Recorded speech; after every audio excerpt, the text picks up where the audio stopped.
No intro is needed. All I'm gonna say is that if you haven't seen the latest events for Nanatsu no Taizai, then boy, oh boy, you are missing out, because we just got revealed to some of the shocking, no, not some of, the most shocking news in the entire series. Now, the main thing that I did like from this chapter was we see the world is crumbling right before our eyes, and it just goes to show you how strong Meliodas is. Like, it's snowing and lightning at the same time. Like, that is actually crazy to think if you actually put that in perspective, because Meliodas, just from him being in the human world, this is all his fault. So that's some pretty good indication on how strong his power is going to be once he does reach the demon world. But one of the most subtle and hype moments of this chapter was seeing Hawk pay homage to his brother, because I'm not gonna lie, not being able to see Wild and Hawk actually meet up, or just seeing more of Wild, was hella disappointing. That was probably one of the most disappointing things in the whole entire series. So it did give me a little bit of Wild closure,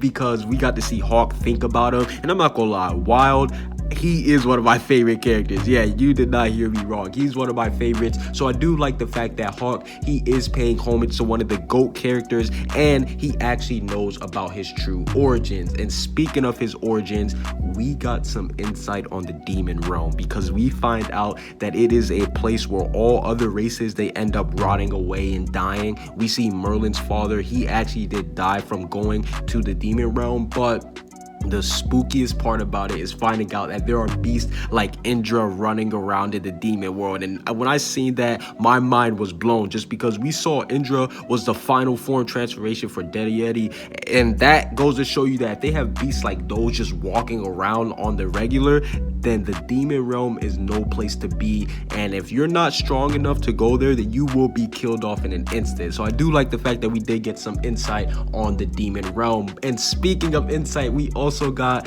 King X Diane's child confirmed. And I like how they did that with, obviously, Meliodas was like, oh, I wanted to see my child fight up against Bond's child. And then we see King and Diane, they're both like, what about our kids? So I do like the fact that they're pushing King and Diane, because yo, out of all the relationships in the series, this one has been like the most tug of war, like the most least promoted. I don't know why. Obviously, King, he's madly in love with Diane, and Diane, we found out that she's madly in love with King, but they don't really push this relationship that much. So I do think it was a good thing that they finally did get some in-story development between these two, and they can finally start actually being a relationship on par of Meliodas and Elizabeth, or Bond and his girl. So I do like the fact how they did showcase that in this chapter. And the creme de la creme, Elizabeth's death. Now, I'm not gonna lie, they were hyping this up so perfectly. They were basically giving Elizabeth a good farewell. They're like, yay, everything's gonna be so happy.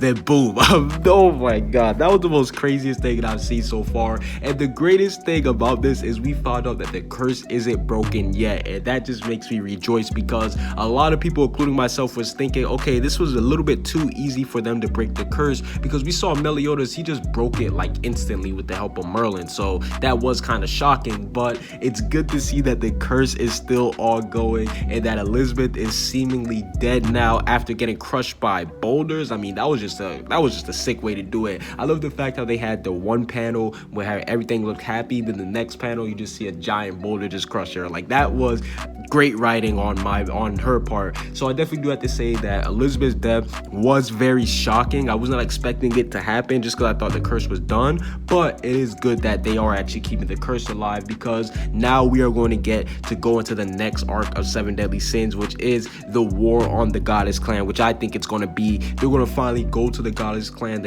I guess you call it heaven. I think that's what their realm is called, God realm, whatever it is. They're going to be able to go there and finally meet with the supreme deity. That's going to be hyped to see. She's going to finally be able to see Meliodas like face. Oh my god, this is just going to be so hyped, seeing all these characters together. And this is just a big fuck you to everybody that's been complaining, saying, oh my god, this series is ending, this series is bad. Like, people were just bashing Seven Deadly Sins constantly, and I was just here telling everybody it's not over. The series is going to continue. Stop hating on it. Like, people, they literally switched up on the series, just calling it garbage, everything. But it was a great way for the mangaka to just tell everybody, just shut up, let her continue her writing, and everything will be fine. So overall, what do you guys think about the possibility of Elizabeth being dead?